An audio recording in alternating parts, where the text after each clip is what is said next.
Hi guys, this is Sami Alauddin and today we will discuss about terms associated with SHM and vibratory motion.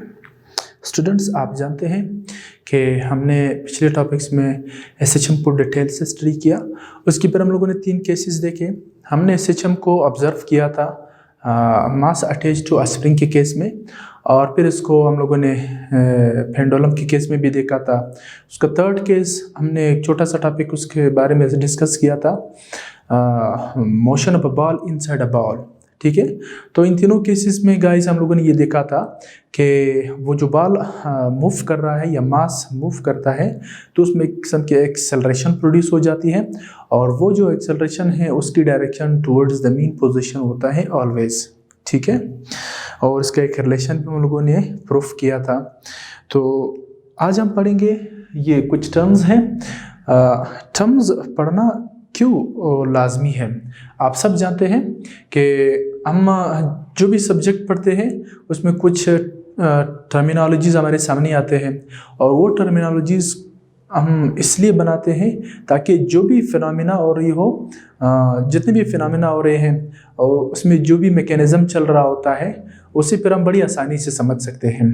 तो ये terms जो है physics में basically इस्तेमाल होते हैं। इसे आज इंशाल्लाह डिटेल से समझेंगे और ये बहुत लाजमी है गाइस। ये आप लोगों ने ज़हन नशीन करना है और इसका कंसेप्ट ज़हन में रखना है आप लोगों ने। तो सबसे पहला जो टर्म हम लोग यूज़ करते हैं वो है वाइब्रेशन। What is vibration? ठीक है, यानी इर्तिआज क्या चीज़ है, उर्दू में से इर्तिआज कहते हैं।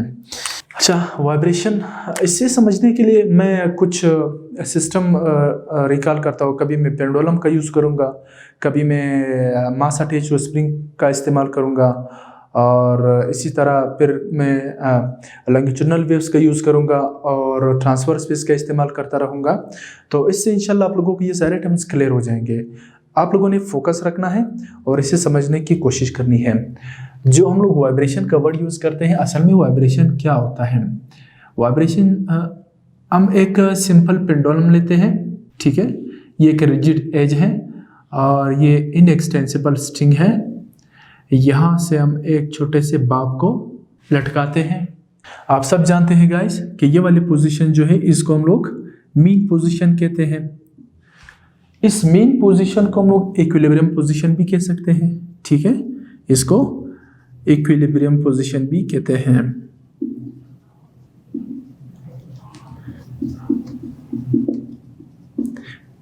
क्यों? क्योंकि इस पॉइंट पर फोर्सेस का जो नेट इफेक्ट है वो 0 है। अब अगर हम इसको इस तरफ मूव करते हैं इस पेंडुलम को गाइस, तो आप सब जानते हैं कि इस पॉइंट पर पहुंचने से इसको हम लोगों ने एक्सट्रीम पोजीशन ए का नाम दिया था, और फिर ये ऐसे मूव करता है, यहाँ तक आता है, तो यहाँ पर इसकी ये वाली पोजीशन को हम लोग एक्सट्रीम पोजीशन बी कहते हैं। ठीक है, ये हमारे पास मास m है, बॉल का मास m है। गाइस, आप सब जानते हैं कि जब हम इसको यहाँ से यहाँ तक रिप्लेस करते हैं तो यहाँ पर ये एक एंगल बनाता है। ठीक है, एक खास एंगल से ये रिप्लेस हो जाता है जिसको हम ग्रीक लेटर थीटा से डिनोट करते हैं। अब फोर्स के हटा देने से क्या होगा? यहाँ पर गाइस ये ऐसे मूव करेगा इस डायरेक्शन में, और फिर यहाँ से गुजरेगा और इस एक्सट्रीम पोजीशन तक पहुँचेगा। एक्सट्रीम पोजीशन तक पहुँचने के बाद फिर ये मूव बैक करता है ऐसे, और फिर यहाँ तक पहुँचता है। कैसे हरकत करता है? आप सब जानते हैं कि इस पर रेस्टोरिंग फोर्स अमल कर रही है। तो वाइब्रेशन क्या चीज़ है? Vibration is the complete round trip of vibrating body. ठीक है, यानी जब एक बॉडी वाइब्रेट कर रही है तो जब वो कंप्लीट राउंड ट्रिप लगाती है अबाउट इट्स मीन पोजीशन और इक्विलिब्रियम पोजीशन। ठीक है, इसको हम कहते हैं वाइब्रेशन। यानी यहाँ से इसकी हरकत शुरू हो गई है, ये इक्विलिब्रियम पोजीशन से होता हुआ यहाँ तक आएगा, फिर ये दोबारा अपनी हरकत को जारी रखेगा, इधर से होते हुए यहाँ तक आएगा। जहाँ से इसने हरकत शुरू की थी उसी पॉइंट पर वापस पहुँचता है।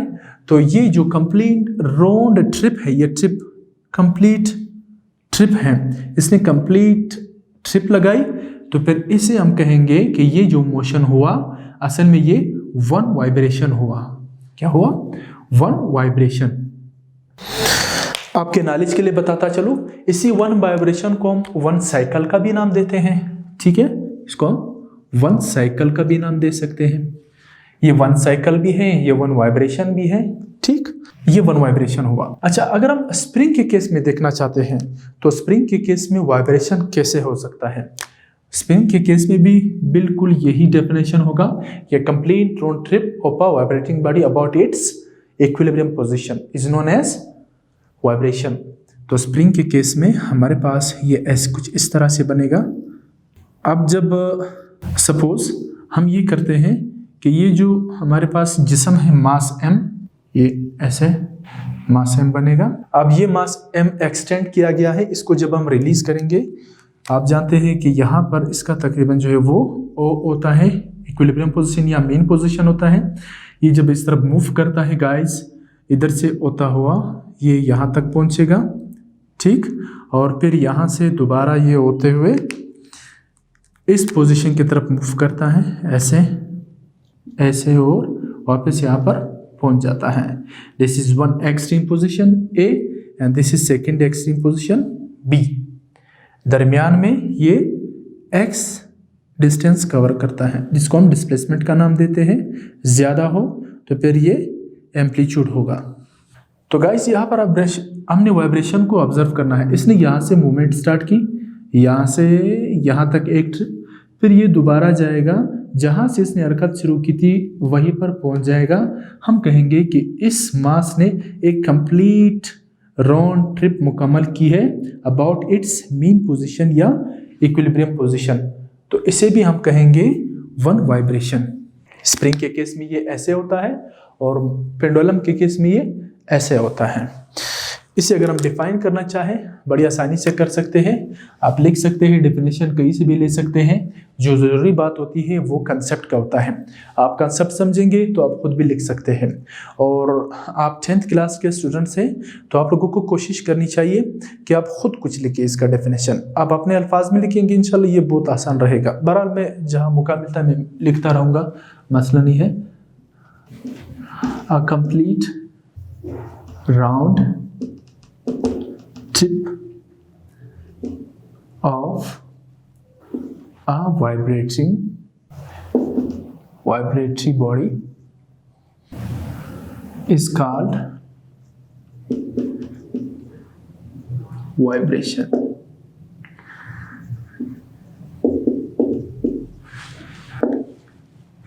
अच्छा, इसमें आप लिख सकते हैं a complete round trip of a vibratory body about its mean position। ये आप लिखेंगे तो बेहतर रहेगा, अबाउट इट्स इक्विलिब्रियम और मीन पोजीशन।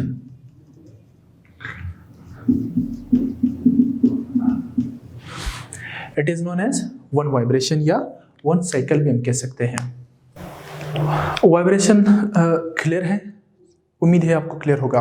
अब हम क्रस्ट और ट्रफ को समझते हैं। क्रस्ट और ट्रफ असल में क्या चीज़ होती है?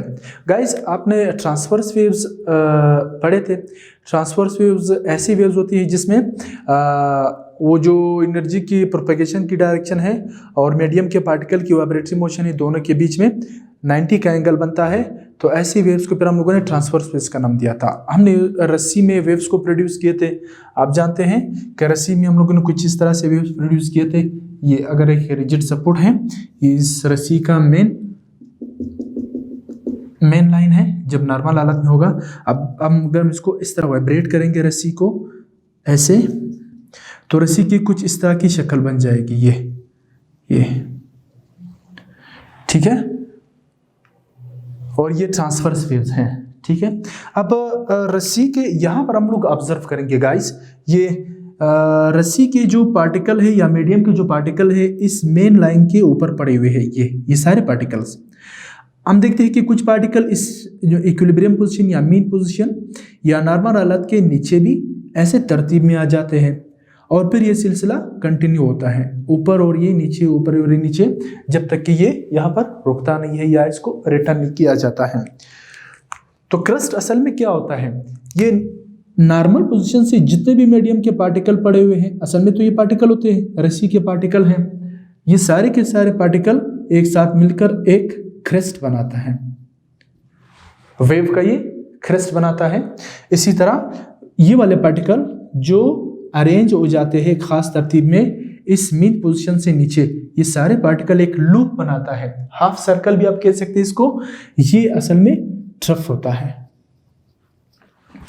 बस इसमें और कुछ भी नहीं है, ये फिर हमारे पास क्रस्ट आ जाएगा, ये ट्रफ आ जाएगा और ये सिलसिला आखिर तक चलता रहेगा।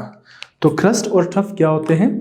क्रस्ट असल में क्या चीज़ है? All particles which lie about the mean position और normal line is known as crust, और जो नीचे लाई करते हैं इसको ट्रफ का नाम दिया जाता है। अब तीसरा हम पढ़ेंगे वेवलेंथ।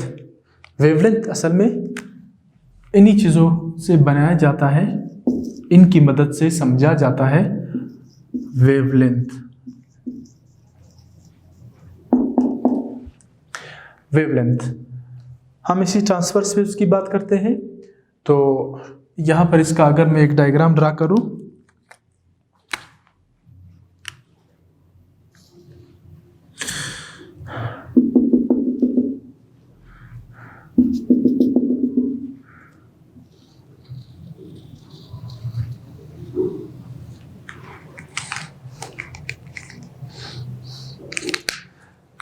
गाइस, दो क्रेस्ट जो कंसेक्यूटिव हो यानी एक के बाद दूसरा हो, या दो ट्रफ्स जो एक के बाद दूसरा हो या कंसेक्यूटिव हो, उनके दरमियानी फासले को वेवलेंथ का नाम दिया जाता है। यानी ये अगर एक ट्रफ है तो इसके फौरन बाद ये दूसरा ट्रफ शुरू हो जाता है, ठीक है। अब इधर तीसरा भी आ सकता है, ठीक। अगर हम इसको एक्सटेंड कर दें तो ये फिर क्रस्ट बनेगा और ये फिर ट्रफ आ जाएगा, ऐसे। सपोज इसे अगर हम एक्सटेंड करते हैं, एक ट्रफ ये है, दूसरा ट्रफ ये है, ये तीसरा है। हम पहले के बाद दूसरा छोड़ के तीसरा नहीं, बल्कि पहले के बाद जो ही दूसरा ट्रफ शुरू होता है इसे कंसेक्यूटिव ट्रफ कहते हैं, ठीक है। ये कंसेक्यूटिव ट्रफ। इसी तरह हमारे पास कंसेक्यूटिव क्रस्ट भी है, ये एक क्रस्ट है तो दूसरा ये होगा, ये कंसेक्यूटिव क्रस्ट होगा। तो वेवलेंथ असल में क्या चीज है?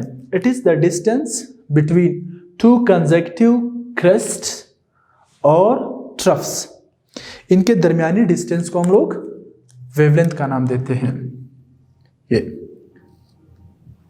और इसको एक सिंबल से डिनोट करते हैं, लैम्डा। ये वाला हम यहां से भी ले सकते हैं, यहां से यहां तक हो। अब इधर में कुछ लिखा है तो मैं यहां से यहां तक ले लूंगा, ठीक है, ये ऐसे।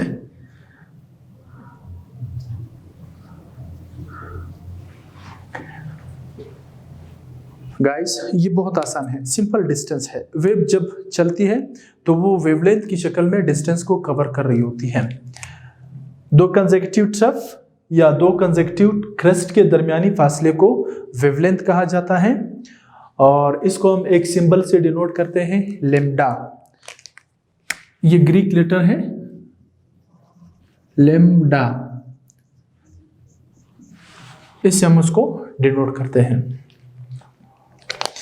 अच्छा, अगर ये ट्रांसवर्स वेव्स हैं तो फिर हम क्रस्ट ट्रफ का इस्तेमाल करते हैं। अगर हमारे पास कंप्रेशनल वेव्स हो, लॉन्गिट्यूडनल वेव्स हो, तो वहां पर भी हमारे पास वेवलेंथ लिया जाता है। क्यों? क्योंकि वो भी तो वेव है, जहां वेव की बात होगी वहां वेवलेंथ आएगा, वहां स्पीड ऑफ द वेव आएगा, ठीक है, वहां फ्रीक्वेंसी ऑफ द वेव आएगा, वहां पर टाइम पीरियड भी इन्वॉल्व होगा। ये सारे टर्म्स जो है एसोसिएट है with the SHM of a body या vibratory motion of the body. तो हम इस वेवलेंथ को लॉन्गिट्यूडनल वेव्स के लिए भी देखेंगे। अगर हम लॉन्गिट्यूडनल वेव्स की बात करते हैं तो आप जानते हैं उसमें क्या होता है, उसमें जो मीडियम के पार्टिकल की वाइब्रेटरी मोशन है और जो एनर्जी के प्रोपेगेशन की डायरेक्शन है दोनों मुतवाजी होते हैं यानी पैरेलल होते हैं, उन दोनों के दरमियान कोई एंगल बनता नहीं है। ऐसी मैकेनिकल वेव को हम लोगों ने नाम दिया था लॉन्गिट्यूडनल वेव का, और उसमें दो चीज़ें हमारे पास बन रही थी, कंप्रेशन और रेरफेक्शन। अगर हमारे पास एक स्लिंकी स्प्रिंग हो, लेते हैं इसको, ये एक स्लिंकी स्प्रिंग है जिसको हम वाइब्रेट करेंगे ऐसे, तो फिर इसकी शक्ल कुछ इस तरीके से बन जाएगी। ये अगर हमारे पास गाइस एक स्लिंकी स्प्रिंग है तो आप देख सकते हैं कि यहाँ पर कुछ जो लूप्स है स्प्रिंग के वो बहुत क्लोज है, ठीक है, यानी हाईली प्रेशराइज्ड है, एक दूसरे के करीब करीब हैं, और कुछ जो लूप्स है स्प्रिंग के वो कुछ फासले पर हैं, यानी वो हाईली प्रेशराइज्ड नहीं है, उनमें प्रेशर कम है। तो आप जानते हैं कि जो हाईली प्रेशराइज्ड एरिया होता है उसको हम लोग कंप्रेशन कहते हैं, जिस तरह यहाँ से यहाँ तक है और यहाँ से लेकर यहाँ तक, ये हमारे पास रेरफेक्शन होगा। क्यों? क्योंकि यहाँ पर जो स्प्रिंग के छल्ले हैं वो फासले पर है बनिस्बत इन छल्लों के, यहाँ पर प्रेशर कम और यहाँ प्रेशर ज़्यादा। ये जो हमारे पास वेव्स बन रही है स्लिंकी स्प्रिंग में, इसको हम लोग लॉन्गिट्यूडनल वेव्स का नाम देते हैं। अब यहाँ पर हमने क्रस्ट और ट्रफ को देखना है, तो ये बहुत आसान है। इसमें हम ये देखेंगे कि जो दो कंसेक्यूटिव कंप्रेशन आते हैं, अब ये कंसेक्यूटिव कंप्रेशन ये है, दूसरा इसके बाद जो है ये इसका कंसेक्यूटिव कंप्रेशन होगा, ठीक है। कंप्रेशन यहाँ पर भी तो है लेकिन हम यहाँ की बात नहीं करेंगे, हम कंसेक्यूटिव की बात कर रहे हैं। इसका मतलब ये है कि जो कंप्रेशन पहला लेंगे उसके फौरन बाद जो दूसरा कंप्रेशन आएगा वो, तो यहाँ से लेकर इसका हम दरमियान से इसका फासला देखेंगे, ये वाला इसके दरमियान से और इसके दरमियाने पॉइंट से, दोनों के दरमियान वाले पॉइंट के बीच का जो डिस्टेंस बनता है गाइस उसको हम वेवलेंथ कहेंगे। लॉन्गिट्यूडनल केस में हम क्या कहेंगे कि the distance between the mid point of two consecutive compressions is known as wavelength. जिस तरह हम लोगों ने क्रेस्ट के लिए किया था, अब फिर हमने ट्रफ के लिए किया था, इसी तरह हम जब कंप्रेशन के लिए कर रहे हैं तो हम रेरफेक्शंस के लिए के केस में भी ले सकते हैं कि ये अगर दूसरा रेरफेक्शन है तो एक ये रेरफेक्शन, दूसरा ये वाला रेरफेक्शन, इन दोनों के बीच का जो डिस्टेंस बनता है ये भी असल में क्या होता है गाइस, वेवलेंथ ही काउंट होगा। अब मजे की बात ये है कि ये वाला जितना डिस्टेंस बनता है, वेवलेंथ जितना होता है, सपोज कर लिए 2 सेंटीमीटर बनता है, ये भी 2 सेंटीमीटर ही होगा। इस केस में भी जो क्रेस्ट के दरमियानी फासले को हम लोग लेते हैं वो जितना होगा, सपोज 3 सेंटीमीटर है तो ट्रफ के बीच में भी 3 सेंटीमीटर ही रहेगा, ठीक है। तो ये हमारे पास क्रस्ट और ट्रफ की कहानी थी। उसके बाद फिर हम लोगों ने वेवलेंथ ले लिया। अब हमारा तीसरा जो टर्म है वो है एम्पलीट्यूड एंड डिस्प्लेसमेंट। गाइस ये भी बहुत आसान है। एम्पलीट्यूड असल में क्या होता है, एम्पलीट्यूड जो है वो मैक्सिमम डिस्प्लेसमेंट होता है। कोई भी बॉडी जब एसएचएम को परफॉर्म कर रही होती है तो वो मेन पोजीशन से लेकर वो एक्सट्रीम पोजीशन तक पहुंच जाती है, तो मेन पोजीशन से एक्सट्रीम पोजीशन तक जितना डिस्प्लेसमेंट ये कवर करता है उससे ज़्यादा तो नहीं कर सकता है। उसके बाद ये रिटर्न हो जाती है मेन पोजीशन की तरफ, तो ये पूरा जो हमारे पास डिस्प्लेसमेंट बनता है इसको एम्पलीट्यूड का नाम दिया जाता है। सॉरी, हम पेंडुलम की केस में देख सकते हैं। पेंडुलम के केस में देखें, अब ये मेन पोजीशन है, मेन से ये एक्सट्रीम पोजीशन तक ये मैक्सिमम डिस्प्लेसमेंट कवर कर रहा है। मैक्सिमम क्यों है? क्योंकि इसके बाद ये इस तरह अपनी हरकत जारी रखेगा, तो ये मेन पोजीशन से एक्सट्रीम पोजीशन तक जो मैक्सिमम डिस्प्लेसमेंट होगा उसको x0 से डिनोट करेंगे, ज़्यादा से ज़्यादा डिस्प्लेसमेंट है, ठीक है। और इसी को हम एक ख़ास नाम देते हैं एम्पलीट्यूड का। डिस्प्लेसमेंट दूसरा वर्ड है। डिस्प्लेसमेंट इसी जगह पर होगा। अगर हम मेन पोजीशन से डिस्प्लेसमेंट को काउंट करते हैं, इस एक्सट्रीम पोजीशन तक नहीं जाते बल्कि इस पॉइंट तक आते हैं, एक्सट्रीम पोजीशन से इस तरफ, तो ये वाला जो हमारे पास डिस्प्लेसमेंट होगा इसको सिर्फ x से डिनोट करेंगे और इसको नाम देंगे डिस्प्लेसमेंट। अगर हम इस पॉइंट तक लेते हैं ये भी हमारा डिस्प्लेसमेंट ही काउंट होगा। अगर हम इस पॉइंट तक लेते हैं यानी यहाँ से लेकर यहाँ तक, तो ये भी हमारा डिस्प्लेसमेंट ही होगा। ठीक है गाइस, तो डिस्प्लेसमेंट और एम्पलीट्यूड वाइब्रेटिंग बॉडी का क्या होते हैं? असल में एम्पलीट्यूड जो है वो मैक्सिमम डिस्प्लेसमेंट, और जो डिस्प्लेसमेंट होती है वो इस एक्सट्रीम पोजीशन से थोड़ा नीचे होता है। ठीक है, पेंडुलम की केस में हमने ये एम्पलीट्यूड देखा और ये डिस्प्लेसमेंट देखा। अब ये मास अटैच्ड स्प्रिंग भी तो एसएचएम ही को परफॉर्म कर रही है, यानी वाइब्रेटरी मोशन हो रही है यहाँ पे, तो यहाँ पर भी डिस्प्लेसमेंट होगा और एम्पलीट्यूड होगा। वो कैसे होता है उसको समझते हैं। ये मीन पोजीशन है, तो यहाँ से लेकर यहाँ तक ये एक्सट्रीम पोजीशन है, ये यहाँ से यहाँ तक मैक्सिमम डिस्प्लेसमेंट कवर कर रही है ये बॉडी। ठीक है, तो हम यहाँ से लेके ये यहाँ तक, क्योंकि इसके बाद बॉडी वापस रिटर्न हो जाती है, तो ये मेन पोजीशन से एक्सट्रीम पोजीशन तक मैक्सिमम डिस्प्लेसमेंट कवर कर रही है, इसलिए इसको हम क्या कहेंगे?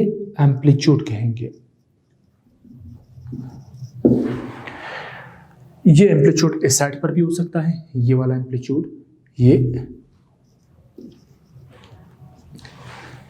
From equilibrium position to extreme position maximum displacement है, ये भी हमारा एम्पलीट्यूड ही होगा। जिस तरह मैं पेंडुलम के केस में देखा था कि अगर हम डिस्टेंस लेंगे इस मीन पोजीशन से लेकर एक्सट्रीम पोजीशन ना हो, एक्सट्रीम से थोड़ा सा इस तरफ हो, तो फिर ये जो हमारे पास डिस्टेंस बनेगा इसको सिर्फ हम डिस्प्लेसमेंट ही कहेंगे। क्यों? क्योंकि ये मैक्सिमम नहीं है। मैक्सिमम कहाँ बनेगा? जब हम यहाँ तक पहुँचेंगे। ठीक, ये बिल्कुल इस साइड पर भी इस तरह है कि यहाँ से लेकर यहाँ तक का अगर हम डिस्टेंस काउंट करते हैं तो ये सिर्फ डिस्टेंस डिस्प्लेसमेंट ही होगा, ये एम्पलीट्यूड नहीं है। फिर वही बात कि ये एक्सट्रीम तक नहीं पहुंचा है। क्लियर? अच्छा गाइस, ट्रांसवर्स वेव अगर हमारे पास हो तो उस केस में एम्पलीट्यूड को हम कैसे काउंट करते हैं? ये अगर हमारे पास एक ट्रांसवर्स वेव है तो इसमें एम्पलीट्यूड ये वाला होगा, ये पॉइंट, यानी ये पार्टिकल यहाँ था, रस्सी है, वो इतना ऊपर गया कि ये इसका पीक पहुंचा, पीक यानी आखिरी पॉइंट, इससे ज़्यादा ऊपर ये गया ही नहीं। तो फिर हम मेन पोजीशन से लेकर इस पीक पॉइंट तक का जो जितना मैक्सिमम डिस्टेंस होता है ये सारा हम लोग एम्पलीट्यूड में काउंट करते हैं। ये ट्रांसवर्स वेव में ये वाला एम्पलीट्यूड होगा, और इसी तरह ट्रप के केस में भी ये ऐसे ये एम्पलीट्यूड होगा मैक्सिमम डिस्प्लेसमेंट। ठीक, ये हमारा एम्पलीट्यूड इस तरह हम काउंट करते हैं। अच्छा, अब सवाल ये है कि अगर हम इस पॉइंट को कंसिडर करते हैं कि ये मेन पोजीशन से रस्सी यहाँ पड़ी थी, अब ये पार्टिकल यहाँ पहुँचा है, तो ये वाला ये क्या होगा? ये हमारे पास सिर्फ डिस्प्लेसमेंट ही होगा। जिस तरह हम लोगों ने यहाँ तक पढ़ा था ना कि ये एक्सट्रीम पोजीशन से थोड़ा इस तरफ है या इस तरफ है या इस तरफ है, तो वो डिस्प्लेसमेंट काउंट होगा। बिल्कुल इसी तरह अगर पीक पॉइंट से नीचे जितने भी पॉइंट्स हैं तो फिर ये नॉर्मल पोजीशन से इस पॉइंट तक का जितने भी डिस्टेंसेस आएंगे ये सारे क्या होंगे? ये डिस्प्लेसमेंट है, ये डिस्प्लेसमेंट है, ये भी हमारे पास डिस्प्लेसमेंट है। लेकिन जो हम पीक पर पहुंचेंगे, पीक पॉइंट तक का जो हम डिस्प्लेसमेंट लेंगे वो मैक्सिमम होगा, वो हमारा क्या होगा? एम्पलीट्यूड होगा। और इसको ए से डिनोट करते हैं ट्रांसवर्स केस के। ठीक है, ट्रांसवर्स में इसको ए से डिनोट किया जाता है। हमारा नेक्स्ट जो टर्म है वो है फ्रीक्वेंसी। फ्रीक्वेंसी बहुत आसान है। फ्रीक्वेंसी असल में क्या चीज़ है? हम सपोज करते हैं हमारे पास एक सोर्स है जो वेव को जनरेट कर रहे हैं, यानी वेव को निकाल रहे हैं। ठीक, उस सोर्स से हम नोट करते हैं कि इस पॉइंट से कुछ वेव्स निकल रही हैं, ऐसे हम काउंट करते हैं कि कितने वेव्स निकल रहे हैं। गाइस, वेव्स क्या चीज़ है? एक क्रस्ट और ट्रप मिलकर एक वेव बनाती है, यानी ये हमारे पास एक वेव है, ये एक क्रस्ट है और ये ट्रप है। एक क्रस्ट एक ट्रप मिलकर वन वेव बनाती है। ठीक है गाइस, वन वेव क्या चीज़ है? The combination of a crest and trough it is known as one wave. तो ये वन वेव है। अब फ्रीक्वेंसी के लिए हम नंबर ऑफ वेव को देखेंगे, ठीक है, फॉर टाइम, ठीक है। अगर हम यूनिट टाइम लेते हैं यानी 1 सेकेंड के लिए देखते हैं, हम यहाँ पर ऑब्जर्व करते हैं कि ये सोर्स है, ये वेव निकाल रही है, ऐसे आगे की तरफ जा रही है। तो हम देखेंगे कि ये कितने वेव बन रही है। गाइस देखिए, ये हमारे पास वन वेव बना, वन क्रस्ट वन ट्रफ, ठीक, और ये दूसरा वेव बना और ये तीसरा वेव बना। हम टाइम को भी नोट करते हैं गाइस। सपोज टाइम जो है वो 1 सेकेंड गुजरा है। 1 सेकेंड में इस सोर्स से निकलने वाले वेव की तादाद जो है वो 3 है। अब हम दूसरा सोर्स लेते हैं, उस सोर्स से जो वेव निकल रही है वो भी 1 सेकेंड के लिए हम लोग ऑब्जर्व करेंगे, नोट करेंगे। सपोज इसका टाइम भी जो है वो 1 सेकेंड है, ठीक है। तो इसमें देखिए 1 वेव यहाँ तक, फिर ये दूसरा वेव, फिर ये तीसरा वेव और ये चौथा वेव, यानी 1 सेकेंड में इस सोर्स से निकलने वाले वेव की तादाद कितनी है? 4। तो हम कह सकते हैं गाइस कि इस सोर्स का जो फ्रीक्वेंसी है वो 3 हर्ट्ज है और इस सोर्स का फ्रीक्वेंसी जो है वो 4 हर्ट्ज है। हर्ट्ज असल में फ्रीक्वेंसी का यूनिट होता है। ये साइंटिस्ट के नाम से मंसूब किया गया है। उस साइंटिस्ट ने फ्रीक्वेंसी पर काम किया था, लिहाजा उसने यूनिट अपने नाम से रखा है। तो हम भी पाबंद है इंटरनेशनली तौर पर कि इसको हर्ट्ज ही कहेंगे। हम कहेंगे कि इसकी जो फ्रीक्वेंसी है इस सोर्स की वो 3 हर्ट्ज है, ठीक। 3 हर्ट्ज से मुराद क्या है कि ये 1 सेकेंड में 3 वेव निकालती है, ये जो सोर्स है, ठीक है। वेव पैदा करने वाली एक मशीन है। इस सोर्स की जो फ्रीक्वेंसी है वो 4 हर्ट्ज है, ठीक है। तो फ्रीक्वेंसी असल में क्या चीज़ है, इसको अगर हम डिफाइन करना चाहते हैं एक सेंटेंस में, बहुत आसान है कि the number of waves which is made by a source in 1 second या unit time it is known as frequency, ठीक है। यानी एक सोर्स 1 सेकेंड के लिए जितनी वेव निकालती है हम उनके नंबर को काउंट करेंगे और वही नंबर उसका फ्रीक्वेंसी बन जाएगा, ठीक है। अच्छा, जो आम मशीन होते हैं उनकी फ्रीक्वेंसी 50 हर्ट्ज से 60 हर्ट्ज तक रखी जाती है, ठीक है। जो आम मशीन होते हैं ये 50 से 60 हर्ट्ज उनकी फ्रीक्वेंसी को रखा जाता है। जो जनरेटर होता है जो बिजली को प्रोड्यूस करती है तो उनकी भी फ्रीक्वेंसी इसी रेंज में ही होती है। अब देखो 50 या 60 हर्ट्ज से क्या मुराद है। अगर हम 50 हर्ट्ज सपोज करते हैं तो इसका मतलब ये है कि 1 सेकेंड में वो जो सोर्स है, जो मशीन है, वो कितने वेव निकाल रही है? 50 वेव्स निकाल रही है, 50 नंबर ऑफ वेव्स को निकाल रही है। तो इसीलिए हम कहते हैं कि उस सोर्स की जो फ्रीक्वेंसी है वो 50 हर्ट्ज है। सपोज अगर हम बात करते हैं कि एक मशीन है उसकी फ्रीक्वेंसी 100 हर्ट्ज है, तो इसका मतलब ये है कि वो 1 सेकेंड में 100 नंबर ऑफ वेव्स को निकालती है। एक वेव कितना होता है आपको बता दिया, क्रस्ट और ट्रफ का कॉम्बिनेशन होता है। अगर हम कहते हैं कि एक सोर्स है उसकी फ्रीक्वेंसी जो है वो 1000 हर्ट्ज है, तो इसका मतलब ये है कि वो 1 सेकेंड में 1000 नंबर ऑफ वेव्स को जनरेट कर रहा है, ठीक है। तो ऐसे भी मशीन है हमारे साथ, वो होते हैं। जितना फिजिक्स आप आगे पढ़ोगे इंशाल्लाह ये आपको पता चलता जाएगा। अच्छा, फ्रीक्वेंसी का यूनिट क्या होगा?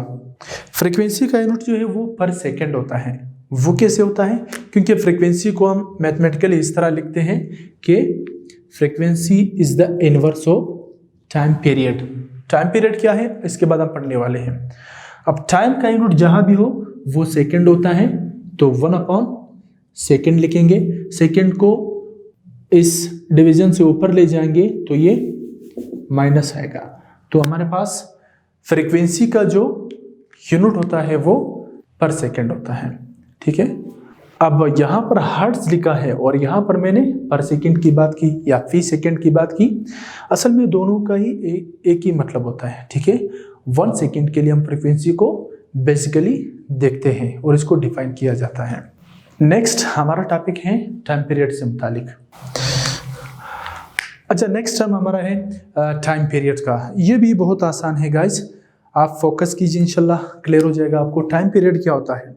देखो, एक पीरियड का टाइम होता है, नाम से जाहिर है, ठीक।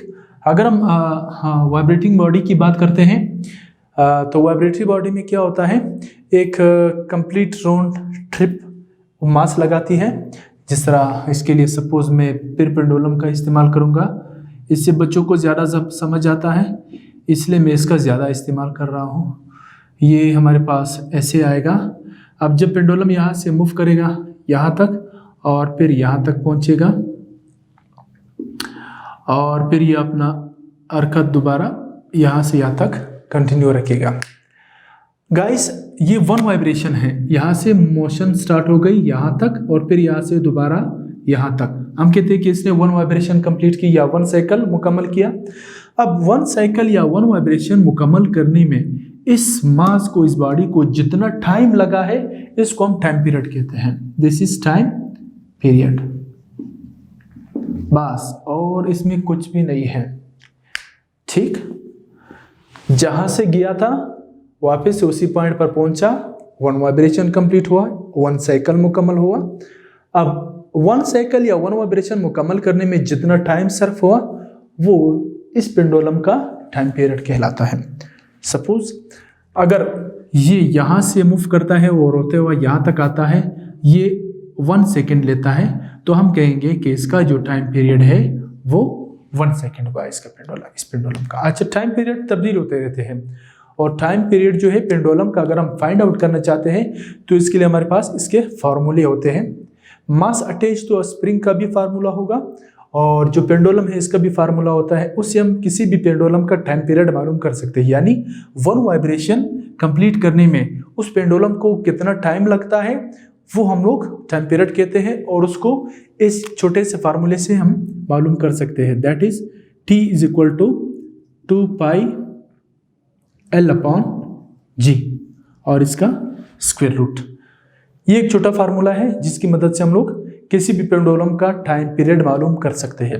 अच्छा, एक बात और आप लोगों को आनी चाहिए गाइस, वो क्या है कि जो पेंडुलम का टाइम पीरियड है वो चेंज क्यों होता है?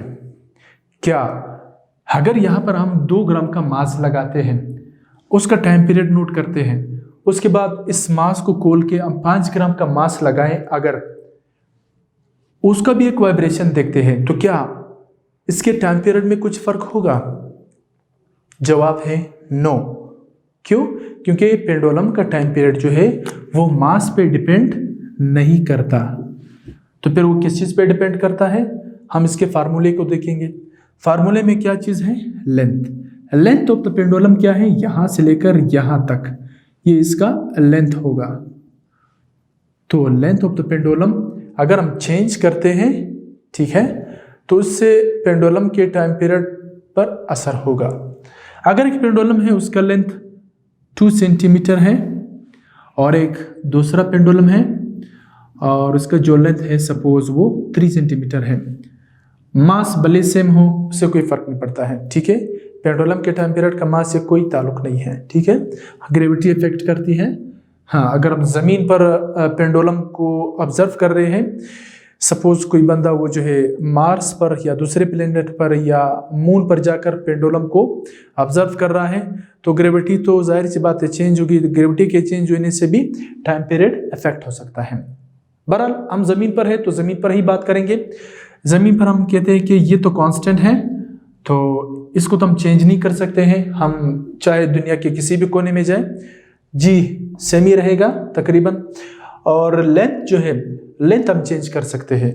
अगर हम चाहे इसी कमरे में ही 4-5 पेंडुलम को बना सकते हैं सिर्फ उसके लेंथ को चेंज करके। तो लेंथ के चेंज होने से पेंडुलम का टाइम पीरियड भी चेंज होगा, ठीक है। तो इसका टाइम पीरियड और इसका टाइम पीरियड दोनों में फर्क होगा। क्यों? क्योंकि इनके लेंथ में फर्क है। दोबारा डिफाइन करता हूं कि the time required to complete one vibration और cycle for a body which executes SHM, it is known as time period of that body, ठीक है। और इसमें कुछ भी नहीं है। अच्छा, एक और बात, स्प्रिंग के केस में, स्प्रिंग के केस में फिर फार्मूला कुछ इस तरह से बनेगा 2 पाई m अपॉन k, इसका स्क्वायर रूट, ठीक है। ये इसका स्क्वायर रूट लेंगे तो हमारे पास ये चीज आ जाएगा। नेक्स्ट हमारा होगा speed of wave. Guys, speed of wave पर जाने से पहले क्या आप बता सकते हैं कि टाइम पीरियड का यूनिट क्या होगा? ऑब्वियसली कॉमन सेंस की बात है, टाइम है तो टाइम का यूनिट तो सेकंड होता है, तो टाइम पीरियड का जो यूनिट होता है वो सेकंड होता है। नेक्स्ट हमारा है speed of wave. Speed of wave, एक वेव की स्पीड को कैसे काउंट किया जाता है?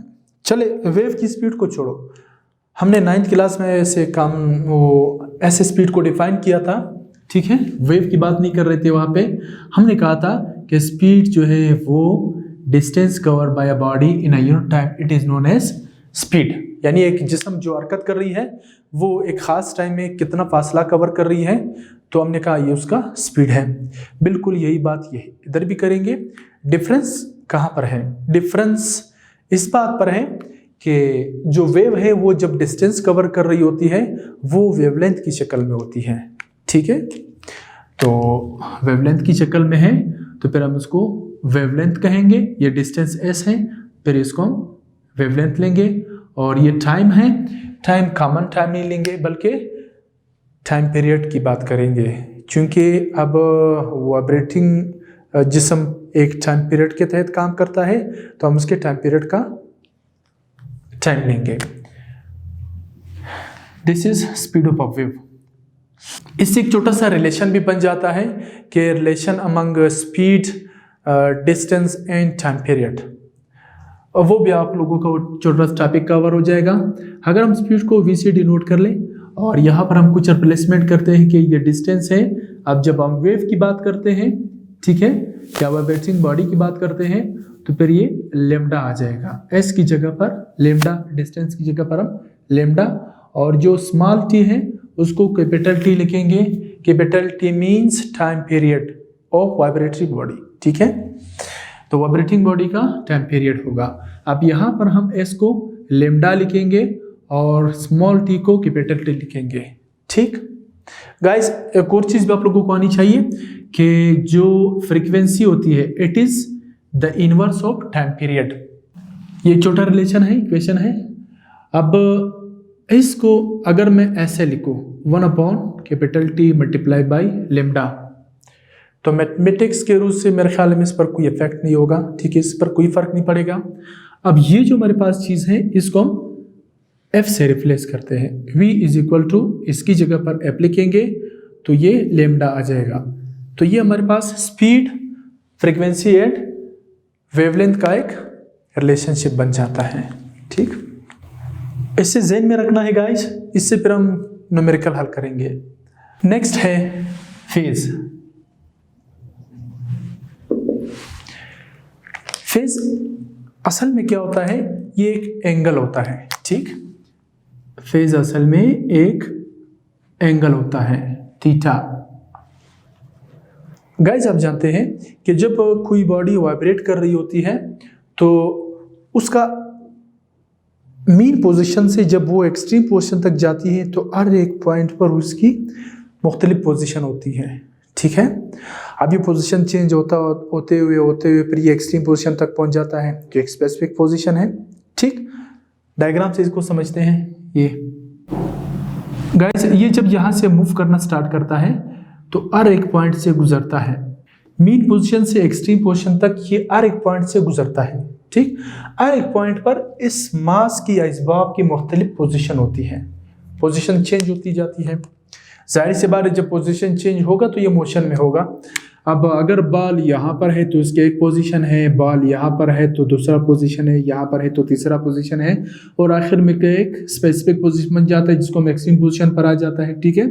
हर एक पोजीशन पर इसका एक एंगल होता है। देखिए, अगर यहाँ से यहाँ तक है तो ये वाला एंगल बनता है थीटा। कुछ होगा, जो भी होगा, 10 डिग्री समझे, 9 डिग्री समझे। अगर ये बॉल यहाँ पर है तो फिर इसका एंगल ये नहीं होगा बल्कि ये होगा, इससे कम होगा। अगर ये बॉल यहाँ पर है तो फिर इसका एंगल ये होगा, ना ये है ना ये है, ठीक है, जो इस दोनों से कम होगा। तो असल में यही एंगल फेज कहलाता है, ठीक। और ये फेज क्यों लेते हैं किसी भी वक्त अगर हम किसी वाइब्रेटरी बॉडी का पोजीशन मालूम करना चाहते हैं तो उसके लिए हमें फेस की मदद लेनी पड़ती है। हम किस एंगल पर देखना चाहते हैं, ठीक। अगर सपोज फर्ज कर लेते हैं कि यहाँ से हरकत करते हुए एक्सट्रीम पोजीशन तक जब कोई बॉडी पहुँचता है वो 10 सेकेंड लेता है सपोज, और अगर मैं ये सवाल करूँ आपसे कि जब वो यहाँ नहीं पहुँचा है बल्कि इस पॉइंट पर पहुँचता है तब वो कितना टाइम लेगा, तो वो टाइम हमें इस फेज से पता चलेगा, ठीक है। हम देखेंगे कि इस पोजीशन पर इसका फेज क्या था, इस फेज से हमें उसके टाइम का पता चल जाएगा। तो फेज असल में क्या चीज़ है, ये बहुत ईजी है, ये असल में एंगल होता है। कोई भी जिस्म जो वाइब्रेटरी मोशन एग्जीक्यूट कर रहा हो तो किसी भी वक्त अगर हम उसका पोजीशन फाइंड आउट करना चाहते हैं तो उसके लिए फेज लेना लाजमी होता है। और जो नेक्स्ट टॉपिक है हमारा वो वेव फ्रंट का है। वेव फ्रंट असल में क्या चीज़ होता है? वेव फ्रंट देखिए, wave front is a surface which contains all the particles which are in the same phase and having the same distance from the source। आइए इसे समझते हैं। यानी एक सरफेस होगा, सपोज कुछ वेव्स हैं, ये ऐसे चलते हैं, ये वेव्स हैं, और कुछ और वेव्स आ रहे हैं, इसके साथ हम एक और वेव लेते हैं, ये वाला ऐसे लेते हैं, इसके साथ चल रहा है वेव, और एक तीसरा सोर्स है वो भी इसी तरह के कुछ वेव्स जनरेट कर रहे हैं, वो भी इसी के ऊपर आ रहे हैं। अब देखिए हर एक वेव के लिए पार्टिकल जो है वो अलग अलग होंगे। ये जो खाली वेव बन रही है इसका पार्टिकल अलग है, जो सुर्ख कलर के वेव नजर आ रहे हैं इसके अलग पार्टिकल हैं, और जो ग्रीन कलर की आपको वेव नजर आ रही है इसके अलग पार्टिकल हैं। लेकिन इनमें एक सिमिलरिटी है, वो सिमिलरिटी इनके फेस की है। देखिए अगर ये ब्लैक कलर का जो वेव है इसके जितने पार्टिकल है वो सारे क्रस्ट बना रहे हैं। हम देखते हैं रेड कलर की जो वेव है वो भी असल में क्रस्ट बना रहे हैं, जो ग्रीन कलर के वो भी असल में क्रस्ट ही बना रहे हैं। तो हम ये कह सकते हैं कि इस पोजीशन पर, इस वक्त पर तीनों वेव के जितने पार्टिकल हैं वो सेम इन फेज हैं, सेम इन फेज है, यानी सबका एंगल एक ही है। अब देखिए अगर हम तीनों को साथ में कर ले, डायग्राम से आपको इधर उधर नजर आएगा, असल में एक ही लाइन में है। मैंने थोड़ा बहुत इसलिए आप लोगों को इधर उधर ड्रा करके दिखाया ताकि आप लोगों को ये नज़र आ जाए कि ये ग्रीन अलग है और ये अलग है, ये अलग वेव है, ठीक है। तो ये असल में तीनों एक ही लाइन में आ रहे हैं, सबकी फ्रिक्वेंसी एक है तो एक ही तरह के वेव बनेंगे। जिस वक्त इस ब्लैक कलर की वेव की ये वाले पॉइंट पीक पर है उसी वक्त रेड का भी इसी पीक पर होगा और ग्रीन कलर के वेव का भी पीक पर ही होगा। तो हम कह सकते हैं ना कि ये जो पार्टिकल है तीनों वेव के वो एक ही वक्त में सेम फेस पर है, सेम पोजीशन पर है, सेम हालत में है। इसी तरह हम ट्रफ के केस में देख सकते हैं, फिर क्रस्ट के केस में, फिर ट्रफ के केस में। और अगर हम चाहे, अगर हम डिटेल से और देखना चाहें तो हर एक पॉइंट पर तीनों वेव के जितने पार्टिकल होते हैं वो सेम इन फेज होते हैं। तो ये एक सरफेस बना लेते हैं, एक सरफेस भी बन जाती है इनकी, और लाइन भी हो सकता है, ठीक, एक लाइन भी हो सकता है। इन लाइन पर जितने भी पार्टिकल होते हैं वेव्स के, अगर ये हम मैकेनिकल वेव कंसिडर करते हैं, लाइट के केस में भी होता है, इलेक्ट्रोमैग्नेटिक वेव के केस में भी होता है। बहरहाल हम ज़मीन पर इसी को ही आपके लेवल पर समझ सकते हैं। तो जितने भी पार्टिकल होते हैं एक लाइन पर होते हैं, और इस लाइन पर जो पोजीशन इस पार्टिकल की है वही कंडीशन इसकी भी है, इसकी भी है, इसकी भी है, इसकी भी है और इसकी भी है, ठीक है। यानी देखते हैं कि क्रस्ट पीक पर जो पार्टिकल है दूसरे वेव का भी पीक पर है, तीसरे का भी पीक पर है, तो सारे सेम कंडीशन में है, और ये एक लाइन में भी हो सकता है। इसी तरह एक एरिया हो सकती है, कर्व एरिया। इधर भी पार्टिकल जो है वो सारे हाईली प्रेशराइज्ड हैं, सबकी कंडीशन एक है, तो हम कह सकते हैं ये एक कर्व वेव फ्रंट है।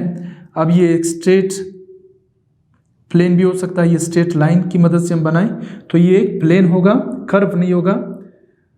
तो यहाँ पर पार्टिकल जिस कंडीशन में होंगे इस एरिया के अंदर वो सारे सेम इन फेज होंगे। तो वेव फ्रंट क्या चीज़ है? ये एक कर्व या प्लेन एरिया होता है या एक लाइन होता है जिसमें मौजूद तमाम पार्टिकल सेम इन फेज होते हैं और वो सोर्स से सेम डिस्टेंस पर होते हैं। ठीक, अगर हम इस लाइन की बात करते हैं, ये एक सोर्स है जो वेव को जनरेट कर रहा है, तो इसका जितना फासला है इस पार्टिकल का भी सोर्स से उतना फासला होगा, इस पार्टिकल का भी सोर्स से उतना फासला होगा। तो डेफिनेशन में इसी चीज़ को बोलते हैं कि ये सोर्स से सेम डिस्टेंस पर होते हैं। अब उम्मीद करता हूँ कि ये वेव फ्रंट आप लोगों को समझ में आ चुका होगा, और फिर भी कोई बात आप लोगों को समझ में नहीं आई हो तो आप मुझे कमेंट कर सकते हैं और पूछ सकते हैं। Thank you very much.